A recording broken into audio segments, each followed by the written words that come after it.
What is up, guys? It's your boy back at it again. Literally 5 minutes after I finished recording that other part of the video.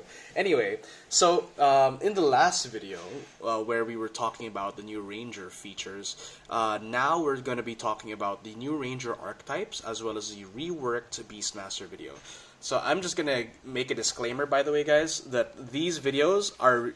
I'm going to try my best to make them as in-depth as possible and explain them to you so that they're usable in your games. Also, if you want to screenshot the video so you can, take these features. If you don't have the book, go for it, right? What? Anyway, so we spent 30 minutes talking about literally 2 pages, these 2 pages in this book, right?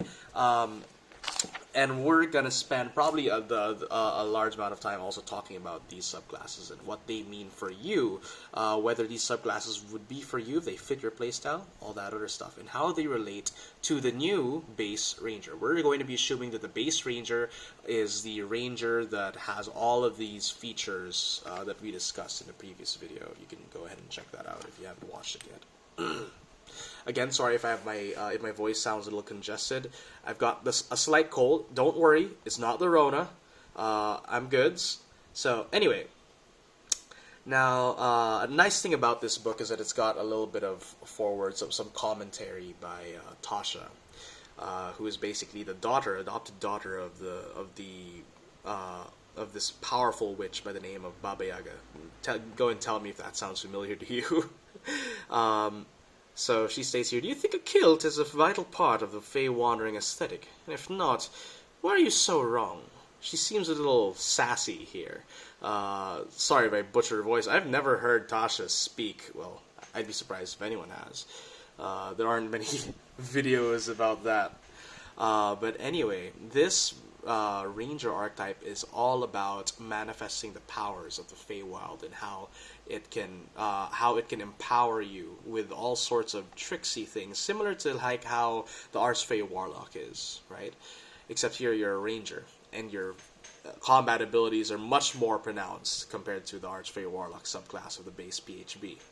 So, with a Veil of Fey Mystique, you're going to be coming up with your first 3 Fey Wanderer features. One of which is always going to be Fey Wanderer magic. Almost all Ranger subclasses have this as an option, save for the likes of Hunter and Beastmaster that don't get innate spell benefits. Basically, it just states that you add these 5 spells to your list of spells and they don't count against the number of Ranger spells you know.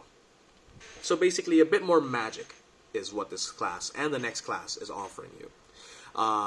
You have access to this skill called Dreadful Strikes, wherein you can augment your weapon strikes with basically psychic damage, similar almost to your damage with the favored enemy feature from before. So whenever you hit a creature, you are dealing an additional 1d4 psychic damage, scaling up to 1d6 when you reach 11th level at this class. You can only apply this extra damage once. This is very similar, almost identical to the Favored Folk ability, wherein basically the first time you hit a marked creature, or when you mark it, you deal an additional d4, and this is just a base Ranger feature.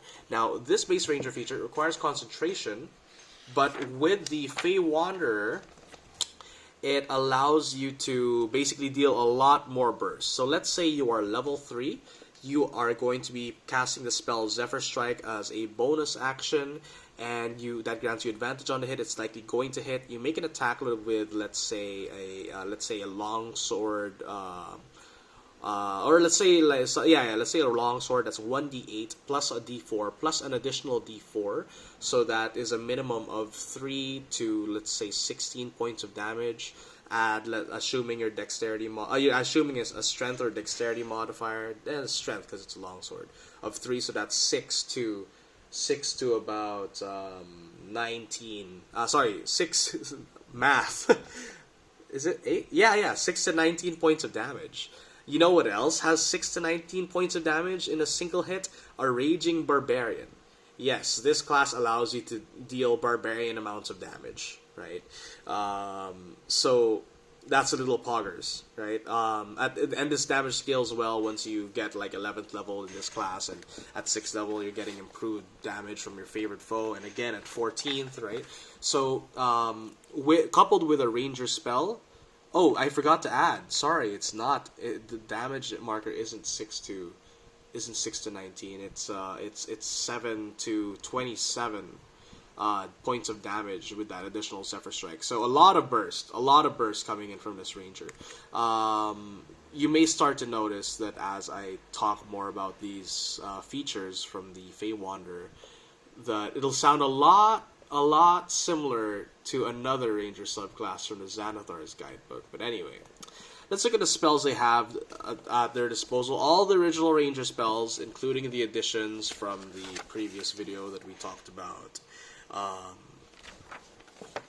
But we're talking things like Charm Person, social interactions, very powerful. People don't seem to understand also that you can use it in pseudo-combat scenarios, because the Charm condition means that you can't be targeted by them, by their harmful effects and attacks. Misty Step is a nice addition, though with the ability of Rangers to move already, I think that Misty Step, using a spell slot just for Misty Step, would be a waste of a very valuable resource, especially for a half-caster like a Ranger. They have access to Dispel Magic, which no other Ranger subclass has. I don't think even Horizon Walker has it. Anyway, so that's a very it's a powerful option given the right situation. But I stand by my assertion from the previous video that if your Ranger is the one forced to use a spell slot for Dispel Magic, that's an issue, right? But it's nice to have in your back pocket, especially because this doesn't count against the number of Ranger spells you know. So you can still choose a lot of other options here. You've got Dimension Door. Now that's pretty big. It takes an action, but you teleport anywhere between 5 and here and 500 feet, and you can bring a pal with you and whatever you're carrying. I'd say it's more worth it than Misty Step, though Misty Step is helpful in a pinch. Dimension Door will be there to get you and your team out of it, and it's always going to be prepared, so no problem here. Mislead. Also nice, allowing you to make basically a copy of yourself, run around, and if your DM is like, you know, how do I say this without sounding, a proper DM, he will treat illusion magic with the respect that it deserves, right? A lot of people say, oh, illusion magic's garbage because there's no inbuilt effect. Well, the DM should adapt to these things and roleplay as characters, not roleplay against the players, right? Roleplay is your NPCs, dude. Anyway, Fey Wild Gifts. These are just flavor things, and as much as I love flavor, like, ooh, fresh seasonal flowers spout from each hair at dawn, right? We're talking about raw mechanical benefits you can get from this subclass, right? Though I do like this aesthetic, right? Anyway, Otherworldly Glamour. This is another ability that you get at 3rd level. Your Fey qualities give you a bonus to your charisma checks equal to your wisdom. So basically, it allows you to engage in social situations as a ranger, whereas most of the time as rangers, you generally dump charisma.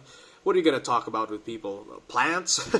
But yeah, you also get proficiency in another skill of your choice: deception, performance, or persuasion. These are all charisma-based abilities. So the game is encouraging you as a Fey Wanderer to engage in social interaction by maximizing your wisdom, so you can gain some benefit for your charisma checks. Maybe you don't want to dump charisma in this class after all, right? At least when you're playing a Fey Wanderer. Now at 7th level, right? Now you're going to be getting other things, access to other ranger-based abilities in between then and there, right? So you're going to get an ASI, maybe a feat. You'll be able to adjust your fighting style, and you'll be getting climbing speed and swimming speed from the 6th level roving feature, right? But at 7th level, the magic of the Feywild guards your mind. You have advantage on saving throws against being charmed or frightened. So basically, a little bit of Elven in you, right? Adding the frightened condition there to the list of things you have advantage on saving throws against. In addition, whenever you are a creature you can see within 120 feet of you succeeds on a saving throw against being charmed or frightened. Sorry, had a little burp there. I calmed down. You can use your reaction to force a different creature you can see to make the wisdom saving throw against your spell save DC. So basically, when your teammate or you succeeds, or a creature you can see, any creature actually, succeeds on a saving throw against being charmed or frightened, force different creatures the wisdom. So if the save fails, the target is charmed or frightened by you for 1 minute. So what does this mean, right? A lot of people are thinking, okay, so it's basically just it's basically like a bard ability that prevents your team from being charmed or frightened, and if they succeed on a saving throw, you can always turn it back on someone else. However, if let's say you have like a wizard in your team, and he goes ahead and casts Fear, a 3rd level spell, right, affecting an AoE on a bunch of enemies, you can use this because it states whenever you or a creature you can see within 120 feet of you. So if any of those people targeted by the Fear ability, by the Fear spell, succeed on a saving throw, well, you just say no you, and you make another one of the people that you want frightened make a saving throw again, and if they fail, they're charmed or frightened by you, your choice, for 1 minute, right? So it's not just it has some synergy potential for your team, right?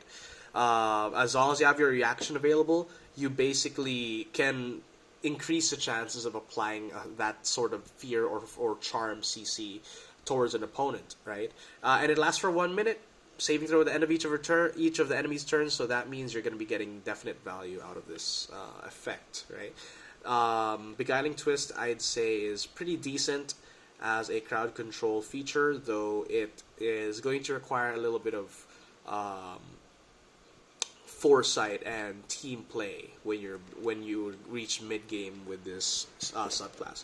Fey reinforcements. The royal courts of the Fey Wild have blessed you with the assistance of Fey beings. You know the summon Fey spell, and we'll be turning to that page in a bit. It doesn't count against a number of ranger spells, so you get 6 ranger spells from this subclass: Charm Person, Misty Step, Dispel Magic, Dimension Door, Mislead, and Summon Fey. And you can cast it once without a spell slot usage, recovering on a long rest. Whenever you start casting the spell, you can modify it so it doesn't require concentration. Buggers! So, no concentration. You can still pop off your favorite enemy if you want to.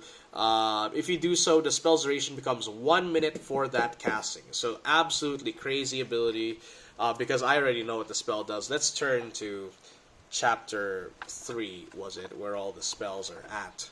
I believe it's after Wizard. Nope, that's not it. That's feats. That's group patrons. Okay, we're getting close. We're getting there. We're getting there, guys. Ah, my book. No, Magic Miscellany. There we go. Okay. All right. Summon Fey. There we go. 3rd level Conjuration. Right.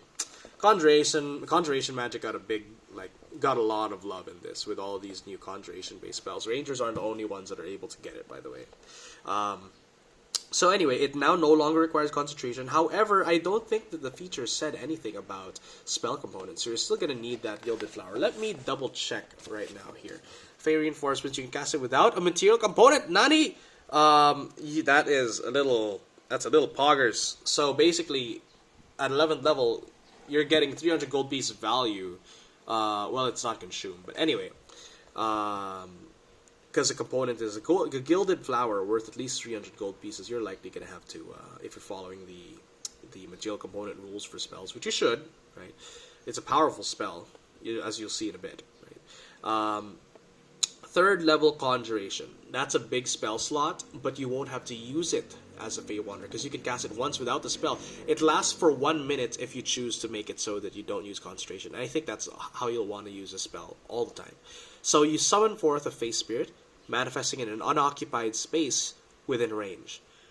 Then you sort of choose a mini subclass for that Fey Spirit: Fuming, Mirthful, or Tricksy.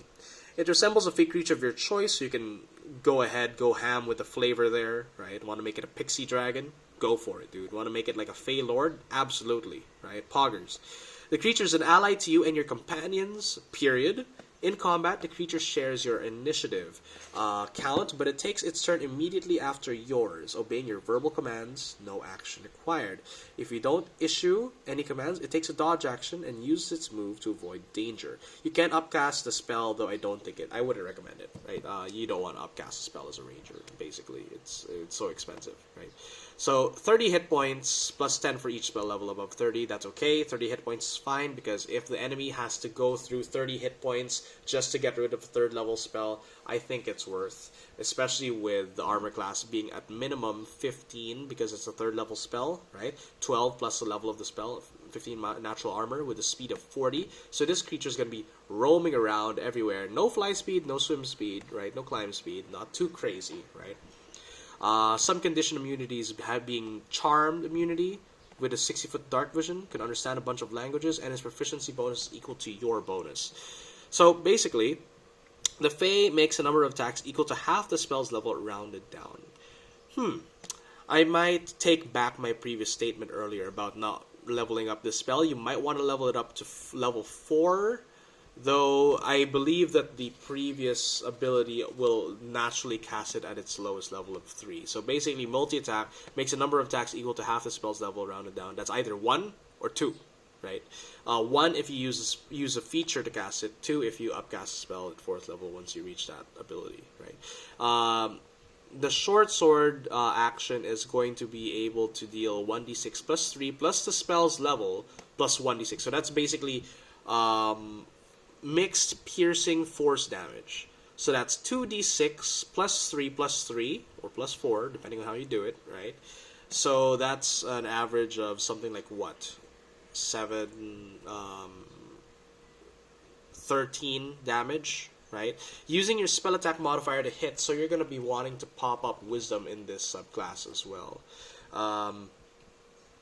As bonus action, and this is where the choice comes in, you'll be able... The Fey Spirit is really capable of maneuvering around the map, even without that flight speed, because it can teleport up to 30 feet to an unoccupied space it can see, with an additional effect manifesting based on the creature's basically subtype you've chosen. Fuming, it has advantage on the next attack roll it makes before the end of this turn every time it teleports. Not too crazy, though ensuring that this spell is dealing its damage is nice. The Fey can force one creature to make a Wisdom save. If it fails, it's charmed by you and the Fey for 1 minute, or until the target takes any damage. Okay, so it's basically like a semi-stasis effect that makes it so that it can't target you or the Fey. Trixie, you can fill a 5-foot cube within 5 feet of it with magical darkness, lasting until the end of its next turn. So basically, it can stay in that darkness and take pot shots outside of it, or make a ball of magical darkness for you or your team, and you guys can use it to like hide in between. Or let's say you are surrounded by enemies, you have the creature make that pocket of darkness on top of you, and you basically get to move out of their range for opportunity attacks. Pretty useful. Being able to do it as an action, it is an action, right? Yes, it is an action, right? Up to a range of 90 feet. Alright, so you can summon it quite far. So, having this spell in your back pocket, basically available to you without concentration for a whole minute, is going to be useful, and I think it's a worthy addition to this subclass's features. 15th level is pretty straightforward. Misty Step without expending a spell slot, equal to the number of time, equal to your Wisdom modifier, regaining expended uses on the long rest. So all these features are long rest recharge. Whenever you Misty Step, you can bring along one willing creature. So, Mini Dimension Door, Misty Step is going to allow you a lot of mobility, though it's not going to make you incredibly strong, though it is going to make your team's ability to traverse around the battlefield very powerful, very potent, especially if you stick close enough to your team. With the Ranger abilities, you're going to have that extra movement to be able to get to your teammates easier, get them out of tough situations, and I think that is what, that coupled with the Fey, a Trixie Fey, or perhaps a Mirthful Fey, plus the Beguiling Twist, you're going to be working with your team to basically soft CC the enemy with these charm and frighten effects.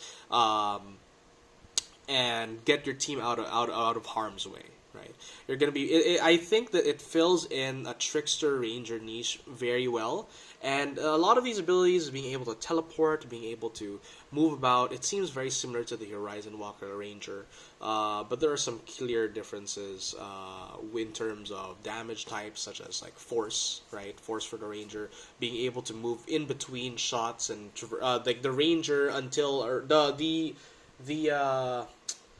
the Horizon Walker Ranger has much better mobility until the Misty Wanderer feature of the Fey Wanderer comes online, right? And the Fey Wanderer, I believe, has a lot less survivability than the Horizon Walker late game, as Horizon Walker is very capable of just tanking straight up hits with his planar defense ability, which is like its capstone. Anyway, on to the next subclass. We're looking at the Swarm Keeper. So, well, I think we can pause the video here and keep the Swarm Keeper for the next one, which I'll do in like as soon as I pause this video and upload it, right? But yeah, we'll do this, then the Swarm Keeper, and then the Beastmaster Companion. I think that's enough for videos for today. Then we'll move on to, I believe, Warlocks the day after. Anyway, if you guys have watched until this point, thanks so much for, sticking with me. And yeah, hope you guys have been enjoying. And if you guys have any comments or like have any corrections for me, let's say I made a mistake, just hit me up in the comment section down below. Ooh, right? Yeah, see you guys in a bit. Thanks.